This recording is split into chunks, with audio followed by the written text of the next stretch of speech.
국민학교를 아시는 분만 보세요. 벌써 55년 전 국민학교 입학식 날 가슴엔 손수건을 달고 수시로 코를 닦곤 했죠. 그땐 왜 그렇게 콧물이 많았을까요? 날씨도 참 추웠고요. 앞으로 나란히도 참 많이 했어요. 요즘 아이들은 초등학교라 부르지만 우리 가슴 속엔 아직도 국민학교가 남아 있어요. 한 반에 10명, 많게는 60명 학생들. 삐걱대는 나무 책상, 검정 칠판, 분필 소리 등 아이들 웃음소리로 가득한 그 교실. 겨울이면 석탄 난로가 교실 한쪽에 있었고 그 위에 데워진 양은 도시락, 살짝 탄 밤 냄새마저도 그리워요. 그땐 토요일도 학교 가던 날이었죠. 오전 수업 마치고 친구들이랑 냇가에서 놀던 기억, 운동장은 흙먼지가 날리고 아침마다 운동장에선 노래소리에 맞춰 국민체조를 함께 했죠. 급식은 없었고 도시락을 싸왔고 선생님 말씀은 그 누구보다 무서웠죠. 가난했지만 따뜻했고 부족했지만 웃음 많았던 그 시절. 국민학교라는 이름 안에 우리 모두의 잊지 못할 시간이 남아 있어요. 이제는 70이 다 된 친구들의 얼굴에도 어린 시절의 기억이 남아 있어요. 이 영상은 치매 예방을 위한 회상 영상이에요. 과거의 기억을 떠올리며 인지자극과 감정 공감을 돕고 서로의 이야기를 나누는 따뜻한 시간을 함께 하시길 바래요. 예전에 우리 집은 초가집이었어요. 7남매와 부모님 그리고 할머니가 살았죠. 지금 생각해보면 어떻게 살았을까 싶죠. 볏짚으로 만든 지붕과 항토벽 그리고 마루와 나무틀에 한지를 바른 방문, 호롱불 등등. 여름에 평상에 앉아 수박을 먹고 우물에 두레박에 물을 퍼올려 대야에 물을 담아 어머니가 등목을 시켜주고 겨울엔 부어간 고무다라이에 따뜻한 물을 담아 목욕시켜주곤 했죠. 부뚜막에 올려진 소투로 밥을 짓고 겨울엔 아궁이의 장작불이 구들장을 데워 아랫목을 뜨겁게 하고 윗목을 차가웠던 기억과 그리고 무거운 솜니불이 기억이 나요. 저녁이 되면 각 집의 굴뚝에서 나오는 연기들 지금은 참 그리운 기억으로 남았어요. 그리고 어렸을 때 제일 무서웠던 곳. 지금은 사용 안 하지만 변소 또는 뒷간이라 했죠. 겨울밤에 가기엔 너무 무서웠죠. 그래서 방 안에서 사용한 요강이 있었죠. 지금 보면 100년 전에 사용한 느낌이 들어요.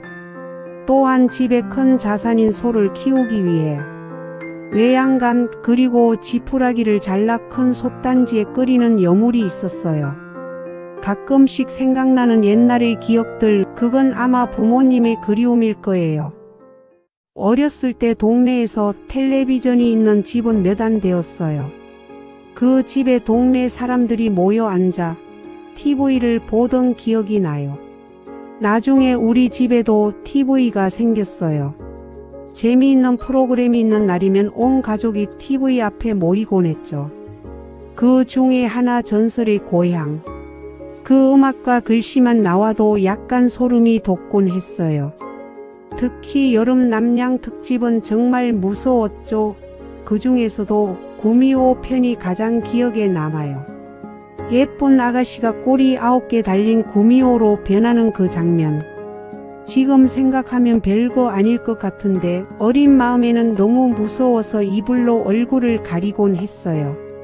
그것도 익숙해지면 손으로 가리고 손가락 사이로 몰래 훔쳐보기도 했고요. 전설의 고향이 끝나고 나서 화장실 가는 게 가장 큰 시련이었어요. 어디선가 무언가 튀어나올 것 같아서요. 어떤 날은 잠도 제대로 못 잤어요. 구미호가 꿈에 나타날까 봐서요.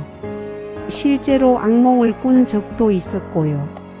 다음날 학교에서는 친구들과 구미호 이야기로 한바탕 떠들썩하곤 했고요. 그 시절엔 방송국도 볼만한 프로그램도 많지 않았어요.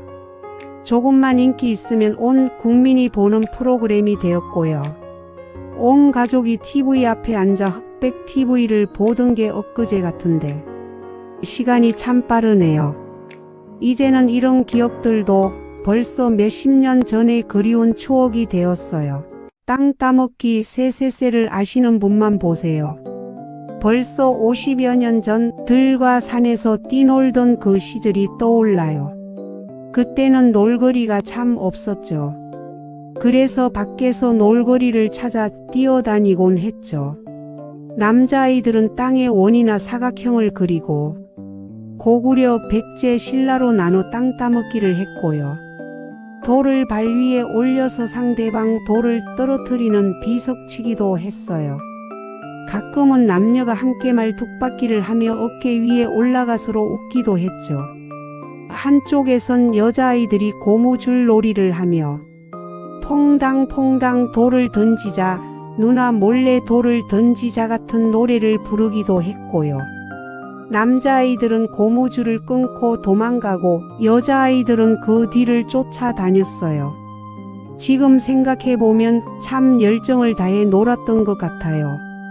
그런 마음으로 공부도 했더라면 아이들이 마늘 땐 무궁화 꽃이 피었습니다를 하며 함께 놀았고 등에 동생을 업고 하는 누나도 있었어요. 세세세는 노래를 부르며 손뼉치기를 하는데 점점 속도를 올리다 보면 주변에서도 신기해하며 바라보곤 했죠. 푸른 하늘 은하수 하얀 쪽배에 개수나무 한 나무 토끼 한 마리 돛대도 아니 달고 삿대도 없이 가기도 잘도 간다 서쪽 나라로.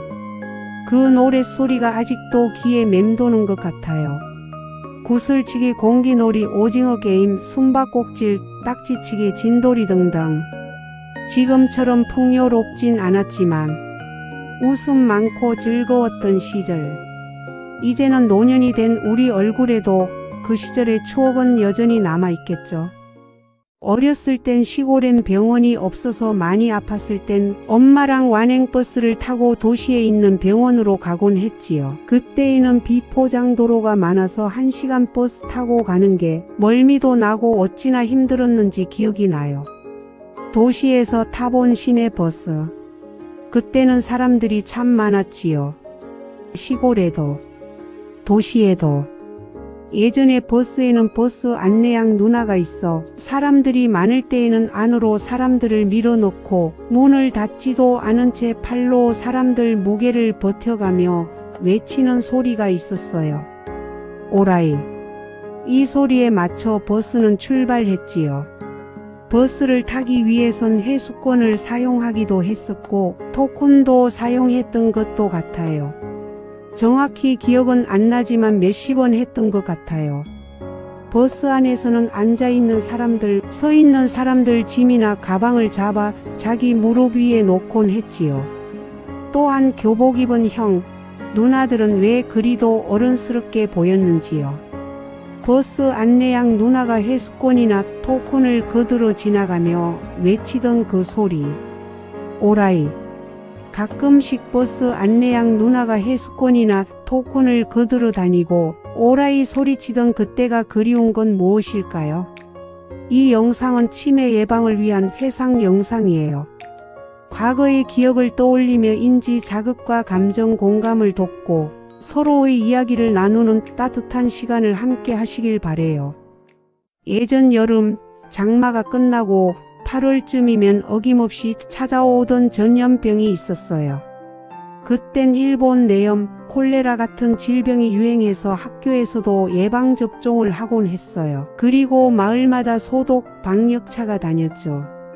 부웅 어느 날 마을 어귀에서 들려오는 익숙한 소리, 소독차가 온다. 한 아이가 소리치면 온 동네 아이들이 맨발로 뛰쳐나가 방역차를 쫓아다니곤 했어요. 하얀 연기를 뿜으며 달리는 소독 방역차 뒤를 우리는 두려움 없이 따라갔죠. 기침이 나고 눈이 매워도 괜찮았어요. 그 하얀 연기 속은 마치 마법처럼 신기했거든요. 누가 더 오래 연기 속에 버티나? 그건 게임이었고 놀이였고 여름의 의식 같은 거였어요. 야야야. 거기 들어가지 마라. 어른들 목소리가 들려와도 우리는 멈추지 않았죠. 소독 방역차가 멀어지고 나면 우린 땀과 연기에 흠뻑 젖은 채 웃으며 집으로 돌아왔어요. 그리고 밤이 되면 사각이나 육각의 모기장을 치고 방문을 활짝 열어둔 채 모기장 안에서 가족 모두가 함께 모여 잠들던 기억이 나요. 이제는 각 방마다 선풍기, 에어컨이 있고 여름밤도 시원하게 보내지만 그때의 여름은 참 특별했어요. 어릴 적 맨발로 뛰며 연기 속을 쫓아다니던 그 여름날. 그때는 몰랐어요. 그 시간이 이렇게 그리운 추억이 될 줄은요. 요즘 아이들은 상상도 못하겠죠. 소독방 역차 연기 속을 뛰며 웃던 우리들의 여름. 우리의 여름은 그렇게 흘러갔습니다. 하얀 연기 속을 달리던 아이들처럼요. 이 영상은 치매 예방을 위한 회상 영상이에요. 과거의 기억을 떠올리며 인지 자극과 감정 공감을 돕고 서로의 이야기를 나누는 따뜻한 시간을 함께 하시길 바래요.